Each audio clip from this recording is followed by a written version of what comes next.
구약을 보면 엘리야만큼 능력과 하나님의 권능으로 충만한 선지자가 또 있을까라는 생각이 들 정도로 대단한 하나님의 종이죠. 아합이라고 하는 악한 왕, 이사벨이라고 하는 더 사악한 왕비의 통치 아래서 영적으로 끝도 없이 추락을 하고 있던 이스라엘 백성들에게 하나님께로 돌아오라라고 하는 메시지를 전하는 능력의 사자였습니다. 그의 이름의 뜻은 여호와는 나의 하나님이시다, 나의 하나님은 여호와시다, 이런 뜻입니다. 이렇게 하나님을 무시하고 아무도 하나님에 대해서 관심을 갖지 않고 있는 시대에 나의 하나님은 여호와시다라고 외칠 수 있는 사람, 그게 엘리야였습니다. 멋진 사람이죠. 그가 기도하면 하늘의 문이 닫히고 그리고 가뭄이 임하고, 그가 다시 기도하면 하늘의 문이 열리고 비가 오기 시작합니다. 갈멜산 꼭대기에서 바알과 아세라를 섬기는 850명의 선지자들과 맞서서 싸우기를 단 한순간도 주저하지 않을 만큼 담대한 사람이기도 했습니다. 하나님께서는 그런 엘리야의 기도에 응답하셔서 그가 쌓은 제단에 하늘로부터 불을 내리셔서 그가 어떤 사람인지, 하나님께서 어떤 분이신지를 보여주었죠. 엄청난 사람이죠. 그런데 오늘 본문을 통해서 만나게 되는 엘리야는 완전히 다른 사람입니다. 아니, 어떻게 이렇게 사람이 변할 수 있지? 지금 850명의 바알과 아세라를 섬기는 선지자들이 엘리야의 손에 죽었다라고 하는 소식을 듣고 이세벨 왕비가 메신저를 보내죠. 군대 보낸 거 아닙니다. 자객들을 보낸 게 아니라 소식을 전달해 줍니다. 너 내가 가만 안 둘 거야. 내가 너를 죽이지 않으면 신들이 나를 저주해도 좋아. 네가 나를 섬기는 선지자들을 죽였던 것처럼 내가 너를 죽일 거야 라고 하는 메시지를 전해주죠. 우리가 알고 있는 엘리야라면 그런 협박과 위협 앞에서 어떻게 해야 되나요? 끄떡 없어야죠. 왜냐하면 지금 이런 협박을 받아본 게 처음이 아니란 말이에요. 3년 반 동안 기근이 있을 때 아합 왕이 엘리야를 찾아서 죽이려고 쫓아다니는데 구석구석 다니면서 엘리야를 본 적이 없다라고 얘기를 하면 맹세를 시킬 정도로 집요하게 쫓아다녔거든요. 근데 엘리야는 아합 왕을 두려워하지 않았어요. 오히려 아합 왕에서 큰 소리 빵빵 쳤거든요. 오히려 기가 죽는 건 아합 왕이었어요. 그런데 지금 진짜 군대가 그를 쫓아오는 것도 아닌데, 무슨 협박이 실상으로 다가오는 것도 아닌데, 그 메신저 앞에서 메시지를 받자마자 그는 추락하기 시작하는 거예요. 3절 말씀, 굉장히 슬픈 말씀이 나오는데 한번 읽어볼까요? 시작. 엘리야는 이 말을 듣고 무서워서 도망쳤습니다. 여기까지. 이 말을 듣고 무서워서 도망쳤습니다. 우리가 아는 엘리야하고는 전혀 비교가 되지 않는 겁에 질려 있는 엘리야의 모습을 봅니다. 그리고 그가 광야로 들어가서 로뎀나무 앞에 엎드려서 기도를 하죠. 로뎀나무가 거대한 고목이 아닙니다. 개나리 자풀 같은 이런 자풀더미 같은 나무 아래 엎드려서 이렇게 기도를 합니다. 4절 말씀 보시겠어요? 읽을게요. 시작. 엘리야는 하루 종일 광야로 걸어 들어갔습니다. 그러다가 한 로뎀나무 밑에 앉아서 하나님께 죽여달라고 기도했습니다. 여호와여, 이제는 다 되었습니다. 내 목숨을 거두어 가십시오. 나는 내 조상들보다 나을 것이 없습니다. 하나님, 끝났습니다. 죽여주십시오. 나 더 이상 안 할랍니다. 아유, 나 이제 못하겠습니다. 하나님, 데려가십시오. 내 조상들보다 내가 나은 게 뭐가 있습니까? 끝냅시다. 이런 기도를 하고 있어요. 완전히 다른 사람이에요. 도대체 어떻게 이렇게 사람이 변할 수가 있는 것일까? 지금 엘리야에게 무슨 일이 생긴 건가? 영적인 침체가 임해온 거죠. 끝도 보이지 않는 어둠의 터널 속에 들어가고 영적 겨울이 찾아온 거예요. 우리가 눈여겨봐야 하는 사실은 엄청나게 영적으로 큰 승리와 역사를 경험한 다음에 이런 영적 침체가 엘리야에게 임해왔다라는 사실이에요. 우리는 늘 은혜 충만하기 원하죠. 성령 충만하기 원해요. 그런데 우리는 원치 않지만 때때로 영적 겨울 만날 수 있고, 긴 어둠의 터널로 들어갈 수 있고, 영적 침체 속에 빠져 들어갈 수 있다라는, 은혜를 체험해도, 강력한 하나님의 역사를 경험한 다음에도 이런 영적 겨울이 찾아오는 것을 피할 수 없다는 거예요. 영적 겨울이 우리를 피해가지 않는다라는 거예요. 엘리야 이런 능력의 사람에게 영적 침체가 다가올 수 있다면 여러분과 저 같은 연약한 사람들에게는 더더욱 영적 침체가 다가올 수 있죠. 왜 영적 침체가 괴로운가? 하나님이 느껴지지 않는다는 것에 있어요. 하나님 사랑은 변하지 않아요. 하나님의 관심과 열정과 열심은 우리를 향한 그 마음은 변하지 않아요. 근데 내가 그것을 느끼지 못한다는 거예요. 하나님 옆에 계시는데 멀리 계신 것 같고, 하나님은 여전히 똑같은 은혜를 부어주시기 원하는데 나에게는 관심이 없는 것 같고, 그래서 시편 기자들은 이런 하나님 앞에 이런 절규의 기도를 올려드려요. 시편 88편 말씀인데, 여호와여 나를 구원하시는 하나님이여, 내가 밤낮으로 주께 부르짖습니다. 내 기도가 주 앞에 이르기를 바랍니다. 내 부르짖음에 귀를 기울여 주십시오. 내 영혼이 괴로움으로 심히 지쳐 내가 거의 죽을 지경에 이르렀습니다. 사람들도 내가 곧 죽게 되었다고 생각합니다. 나는 아무 힘이 없는 사람같이 되었습니다. 사람들은 나를 죽은 사람처럼 취급합니다. 무덤에 묻힌 사람처럼 쳐다봅니다. 주께서 더 이상 기억하지도 않는 자가 되었습니다. 더 이상 주의 보호를 받지 못하는 자가 되었습니다. 이게 하나님을 찬양하던 고라 자손들이 갑자기 어떤 환경을 만난 다음에 어떻게 느끼기 시작하느냐? 하나님 변화했다는 거예요. 하나님 멀리 계시다는 거예요. 하나님 나를 돌봐주시지 않는다는 거예요. 사실 아니죠. 근데 그렇게 느낀다는 거예요. 그런 고백을, 절규를 주님 앞에 올려드리고 있는 거예요. 저는 이런 영적 침체를 경험해 봤는데, 제가 경험한 영적 침체 현상 중에 중 하나는, 내가 설교를 하는데 계란으로 바위를 치는 것 같은 느낌을 드는 거예요. 아무도 내 설교를 듣지 않는구나. 아무도 내 설교에 관심이 없구나. 저들은 내 설교를 들으면서 은혜를 받지 못하는구나 라고 하는 생각에 사로잡혀 있었어요. 제가 시애틀에 있을 때 한국 나오면서 마지막 우리 교회 리더들하고 인사를 하는 자리에서 처음으로 제가 그런 마음을 피력했었어요. 나는 무력하다. 영적으로 너무 무력하게 느껴진다. 나는 내가 성도들 앞에 섰을 때 계란으로 바위를 치는 것 같고, 내 설교는 정말 흩어지는 연기처럼 느낀다.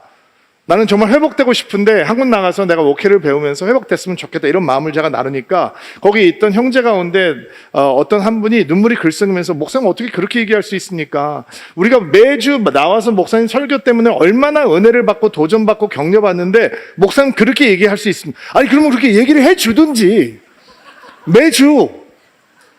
매주 목사님 은혜 받았습니다 해주든지, 아니 7년 동안 한 번도 은혜 받았다는 얘기를 해주지 않고, 내가 지쳤습니다, 내가 지금 어둡게 느껴집니다, 내가 너무 무력하다고 느껴집니다, 그제서야 눈물이 글썽이면서 우리가 목사님 설교 때문에 얼마나 은혜 받고 있는 얘기를 하는 거예요. 근데 그 말이 나를 위로하지 못하더라고요. 왜? 내가 어둠의 터널 속에 들어가 있으니까, 겨울을 맞이했으니까, 침체 속에 떨어졌으니까 그 말이 나를 위로해 주지 못하는 거예요. 여러분, 지금 엘리야가 예수 안 믿는, 하나님 안 믿는 거 아니잖아요. 기도하지 않는 거 아니잖아요. 그는 하나님 향한 믿음으로 충만하고 그는 기도하는 사람이었어요. 능력도 맛보았어요. 역사도 일어났어요. 간증도 쌓여 있어요. 근데 영적 겨울이 다가오고 침체 속에 빠져들기 시작하는 거예요.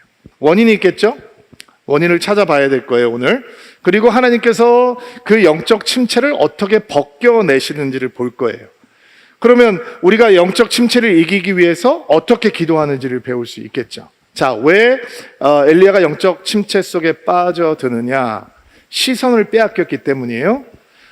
시선을 빼앗겼다는 말이 무엇이냐? 그가 하나님을 시선을 고정하고 바라보고 있을 때는 아합이 두렵지 않았어요.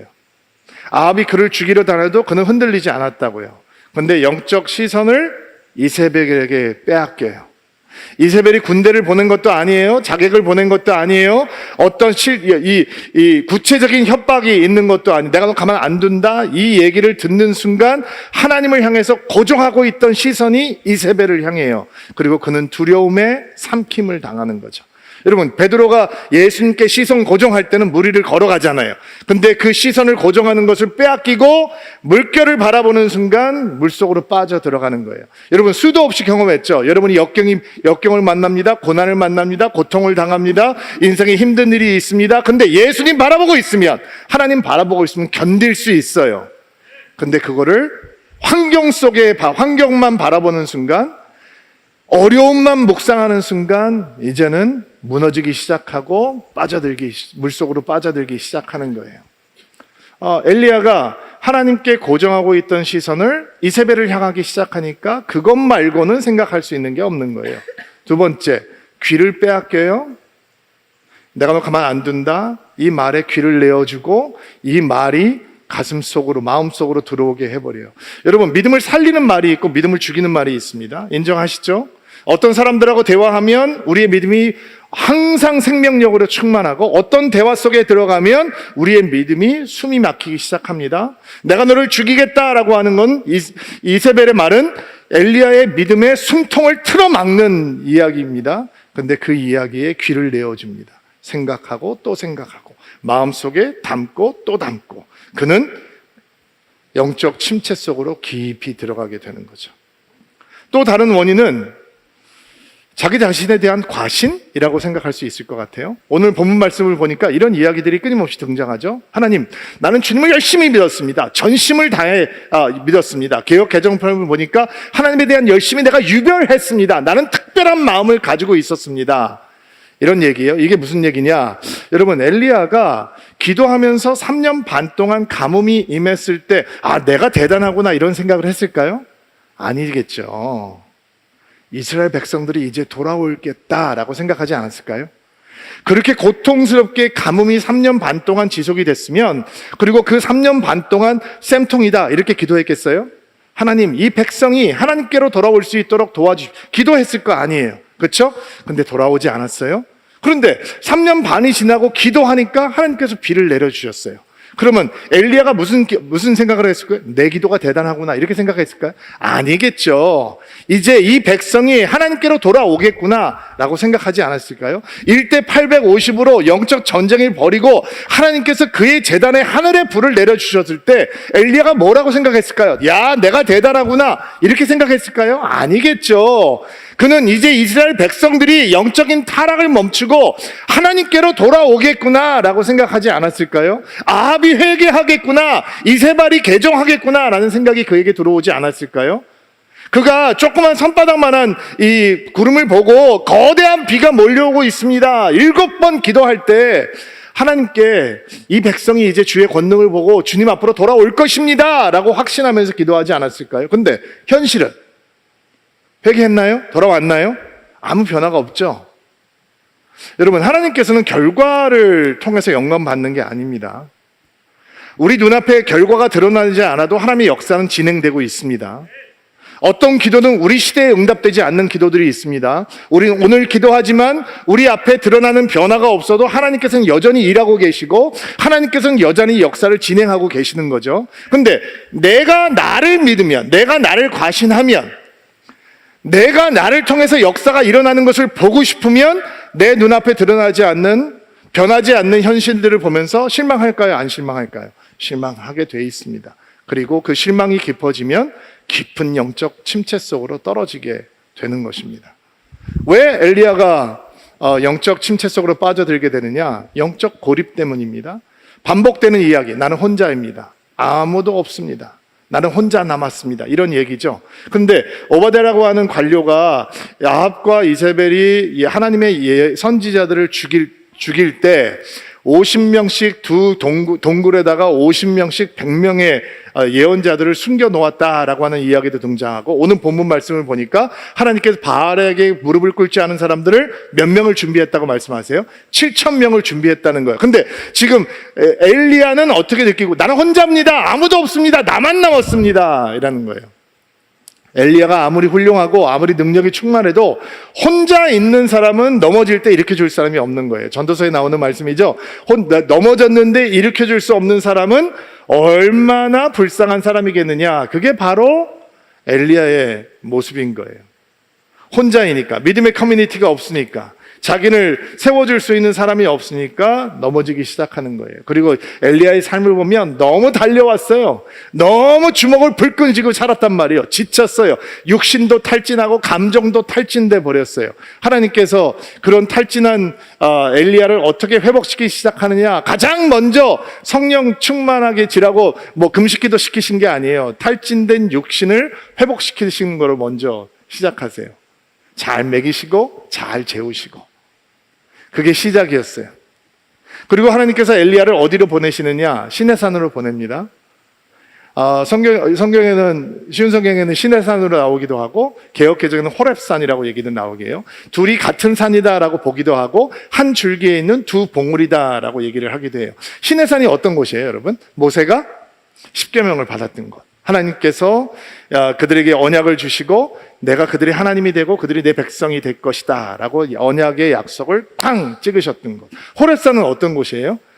40년 동안 하나님을 떠나 광야에 살고 있던 모세가 불타는 떨기나무를 보고 하나님의 소명을 받았던 것. 하나님이 그때 이런 약속을 하시죠. 내가 그들의 하나님이 되고 그들은 나의 백성이 될 것이다. 은혜가 쌓여 있는 곳이, 은혜가 쌓여 있는 것. 여러분, 성경에 보면 갈렙이라고 하는 사람이 나오잖아요. 갈렙이 이스라엘 백성들이 땅 분배를 할 때 나에게 헤브론 산지를 주십시오 이렇게 얘기를 하거든요. 그러면 우리는 상식적으로 이렇게 생각을 해요. 그 땅이 좋은 땅이구나, 기름진 땅이구나, 돈 되는 땅이구나, 농사 잘 되는 땅이구나. 아니에요. 거기는 하나님의 스토리가 쌓여있는 땅이에요.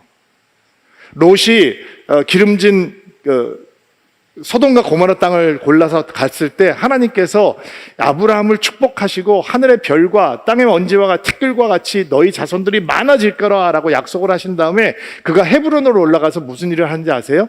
예배 제단을 쌓거든요.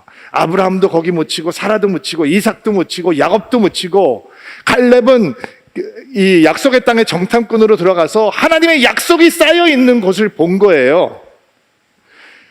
물이 풍부해서 농사가 잘 되는 땅을 보고 마음이 뜨거워진 게 아니라 하나님의 은혜의 스토리가 쌓여있는 헤브론 선지를 보고 그 땅이 나의 자손의 땅이 되면 좋겠다라고 선택을 한다고요. 믿음의 사람은 그렇게 선택하는 거예요.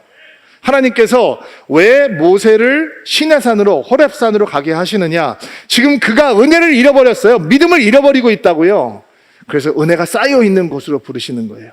너 여기 왜 있니? 라고 하는 질문을, 너 여기서 뭐 하니? 라고 하는 질문을 이렇게 한번 바꿔보세요. 너 여기가 어딘지 아니? 너 지금 서 있는 이 시내산이, 호렙산이 어딘지 아니? 나의 역사와 나의 언약과 나의 사랑과 은총이 쌓여 있는 곳이야.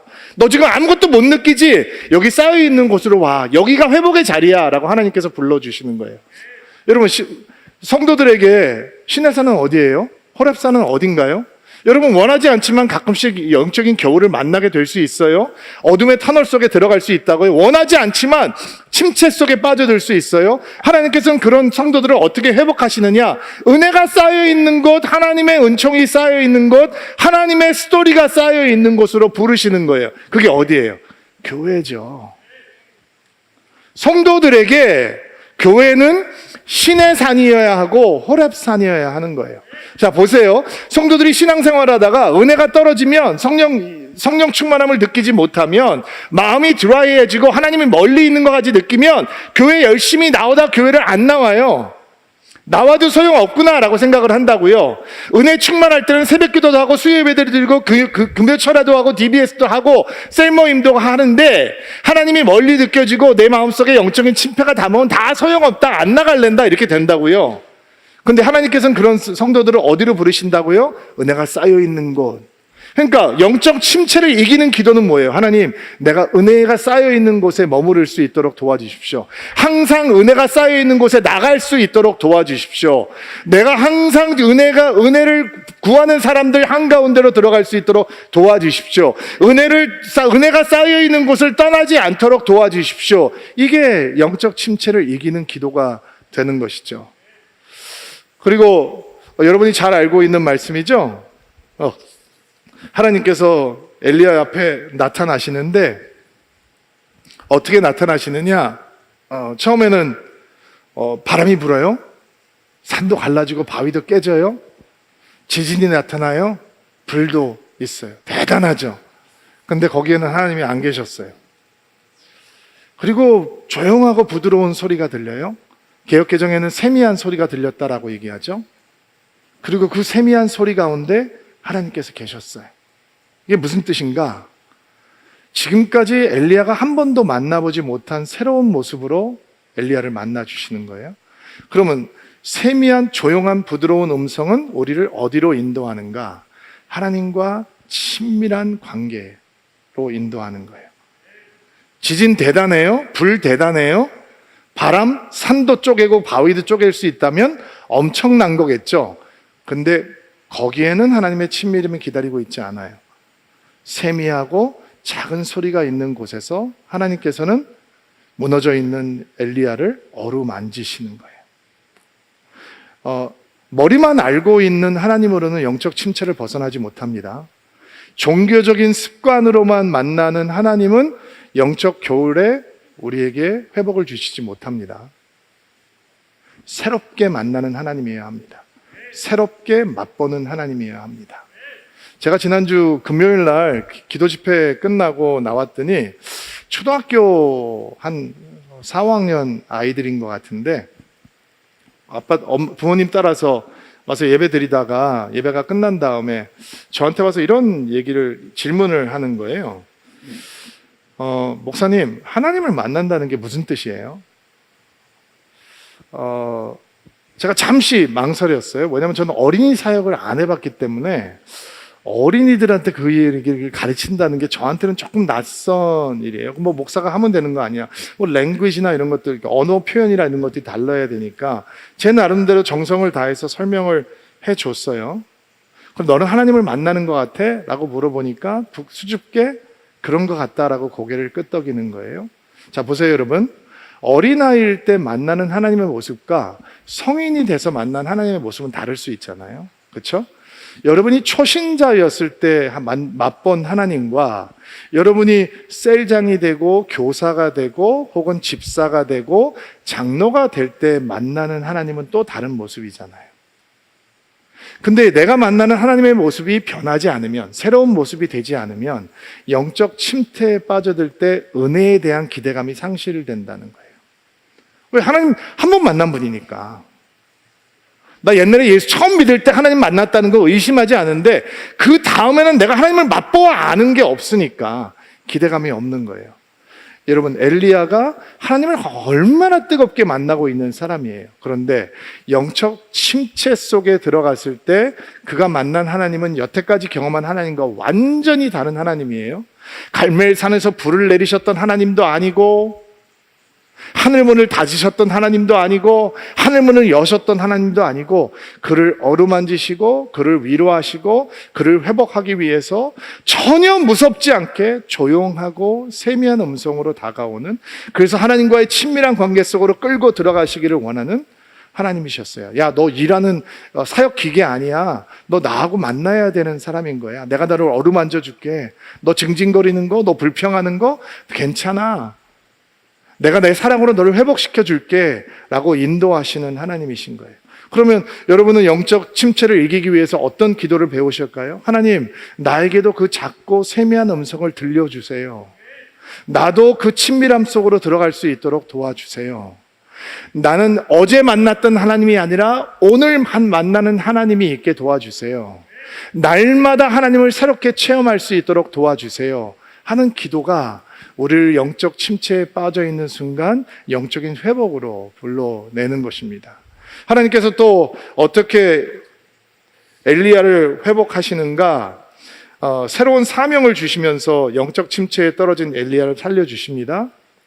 오늘 말씀을 보니까 아람의 왕을 새로 세우고 이스라엘의 왕을 새로 세우고 네 후계자를 세우라, 엘리사를 너의 후계자로 세우라 라고 말씀하시죠. 이게 말도 안 되는 하나님의 말씀 같은데 사실은 영적 침체에 빠져있는 엘리야는 초점이 흐려져 있거든요. 그의 정체성도 잃어버렸단 말이에요. 내가 살아있어서 뭐 하겠습니까? 죽여주십시오. 난 내 조상들보다, 이미 죽어있는 조상들보다도 못합니다. 하나님 끝내버립시다 라는 얘기예요. 그런데 하나님께서는 그에게 새로운 사명을 주세요. 왜냐하면 새로운 사명이 우리 안에 생기면 초점이 다시 잡히기 시작해요. 사라졌던 열정이 다시 들어오기 시작해요. 영적인 열심이 생기기 시작해요. 생명력으로 충만하기 시작한다는 거죠.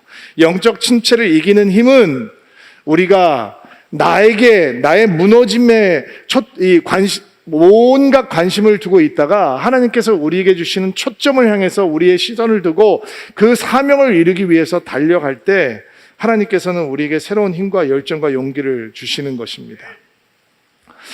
2주 전인가 3주 전에 우리 올스타 아이들 캠프하는 영상을 잠깐 보셨는데 그때 교사들이 무릎 꿇고 앉아있고 아이들이 와서 이렇게 기도하는 모습이 잠깐 지나갔어요. 저한테는 굉장히 강렬한 기억인데 저는 그걸 보면서 이런 생각이 들더라고요. 저 기도받으면 교사 못하겠다는 얘기 못하겠구나. 애들 섬기는 게 쉽지가 않거든요. 그리고 캠프 같은 거 하면 힘드니까 나 이제 이번까지만 하고 그만하겠다라고 했는데 갑자기 이제 인도하는 사람들이 우리 선생님들 수고하시는데 무릎 꿇자. 얘들아, 우리 선생님들 위해서 기도하자. 그러면 아이들이 전심을 다해서 기도할 거 아니에요. 하나님, 우리 선생님 축복해 주시고 지치지 않게 해주시고 그만두지 않게 해주시고 뭐 이런 기도할 거 아니에요. 그러면 자기들도 막 뜨거운 마음으로 아멘하고 기도했잖아요. 근데 그거 끝나고 난 다음에 이제 전사님, 목사님 저 이제 그만 내려놓을게요. 이렇게 누가 기도하겠어요? 그렇죠? 사명이 주어지면 뜨거운 마음이 회복이 되는 거예요. 근데 이 사명이 혼자 지고 가는 짐이 되면 무너지는 거예요. 영적 겨울이 끝나지 않아요. 근데 하나님께서는 그에게 7,000명의 바알에게 무릎을 꿇지 않은 7,000명이 기다리고 있다고 말씀하셨죠. 공동체를 선물로 주시는 거예요. 여러분, 공동체가 왜 아름다운 곳, 교회가 왜 아름다운 곳이냐? 교회는 우리를 시험에 들게 하는 사람도 있어요. 근데 시험에 든 우리를, 영적 겨울을 만난 우리를, 침체 속에 빠져있는 우리를 건져내줄 수 있는 사람도 교회 안에는 있어요. 이게 믿음의 공동체의 아름다움이에요. 그럼 여러분 무슨 기도를 배우셔야겠어요? 하나님, 나 혼자 신앙생활 하지 않겠습니다. 내가 사랑하고 사랑받을 수 있는 사람, 내가 섬기고 섬김 받을 수 있는 사람, 내가 기도해주고 나를 위해서 기도해 줄 수 있는 사람, 내가 기뻐하고 나를 기뻐해 줄 수 있는 사람, 그 사람들로 나를 둘러싸 주십시오.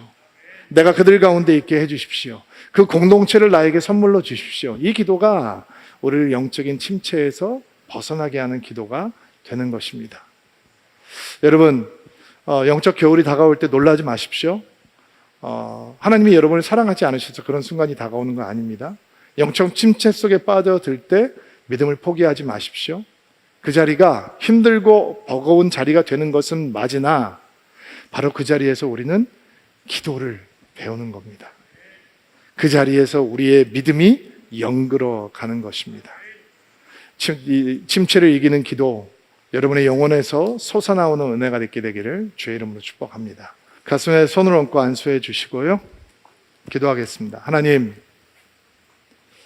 주님을 사랑하며 은혜를 사모하지만 때때로 우리가 만나게 되는 영적 겨울, 길고 긴 어둠의 터널, 영적 침체, 그것을 엘리야를 통해서 보게 됩니다.